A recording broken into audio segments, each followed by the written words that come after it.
চলতি মাসে পৃথিবী পেতে যাচ্ছে দ্বিতীয় চাঁদ। হ্যাঁ, শুনে অবাক লাগতে পারে, তবে প্রকৃতপক্ষে এই দ্বিতীয় চাঁদটি হচ্ছে এটি গ্রহাণু, যার আনুষ্ঠানিক নাম 2024 PT5। মাধ্যাকর্ষণ শক্তির টানে গ্রহাণুটি প্রায় 2 মাসের জন্য পৃথিবীর কক্ষপথ প্রদক্ষিণ করবে। মার্কিন মহাকাশ গবেষণা সংস্থা নাসার অর্থায়নে দক্ষিণ আফ্রিকা ভিত্তিক asteroid terrestrial impact last alert system বা অ্যাটলাস ব্যবহার করে জ্যোতির্বিজ্ঞানীরা গত 7ই অগাস্ট প্রথমবারের মতো এই গ্রহাণুটি দেখতে পান। স্পেনের কমপ্লুটেন্স ইউনিভার্সিটি অব মাদ্রিদের গাণিতিক বিজ্ঞান অনুষদের গবেষক কার্লোস দে লা ফুয়েন্তে মার্কোস বলেন, গ্রহাণুটির ব্যাস প্রায় 37 ফুট বা 11 মিটার। প্রকৃত আকার জানতে আরও তথ্য এবং পর্যবেক্ষণ প্রয়োজন। নতুন চাঁদটি তুলনামূলক বেশ ছোট হয়, একে বলা হচ্ছে মিনিমুন। জ্যোতির্বিজ্ঞানীরা বলছেন 29 সেপ্টেম্বর থেকে 25 নভেম্বর পর্যন্ত প্রায় 2 মাস পৃথিবীর মাধ্যাকর্ষণে এসে কক্ষপথ প্রদক্ষিণ করে আবার আগের জায়গায় ফিরে যাবে এই মিনি মুন। আগের জায়গাটি হচ্ছে সূর্যের চারপাশে হেলিওসেন্ট্রিক কক্ষপথ। ঘোড়ার খুরের আকৃতির যাত্রাপথে পৃথিবীকে প্রদক্ষিণ করে ফিরে যাবে এই মিনি মুন। ক্ষণস্থায়ী এই গ্রহাণু সম্পর্কে চলতি মাসে বিস্তারিত প্রকাশ করা হয়েছে আমেরিকান অ্যাস্ট্রোনমিক্যাল সোসাইটির গবেষণা নিবন্ধে।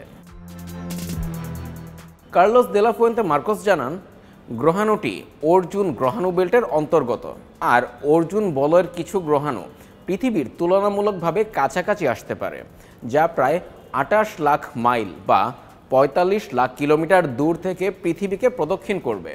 এই অবস্থায় এই বলয়ের কোনো গ্রহাণুর গতি যদি ঘন্টায় 2200 মাইল বা 3540 কিলোমিটার হয়, সেক্ষেত্রে সে গ্রহাণুগুলো পৃথিবী দ্বারা আরও দৃঢ়ভাবে আকৃষ্ট হয়।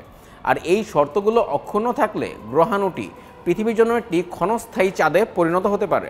2013 সালে রাশিয়ার চেলিয়াবিনস্ক অংশে পৃথিবীর বায়ুমণ্ডলে একটি গ্রহাণু প্রবেশ করেছিল, যার আকার ছিল 55 থেকে 65 ফুট। গ্রহাণুটি বায়ুমণ্ডলে বিস্ফোরিত হয়েছিল এবং এর ধ্বংসাবশেষ এসে পড়ে পৃথিবীতে।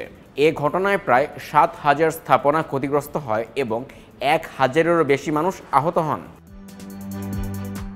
তবে মার্কোস বলছেন, এখন বা আগামী কয়েক দশকেও 2024 PT5-এর পৃথিবীর বায়ুমণ্ডলে আছড়ে পড়ার কোনো বিপদ নেই।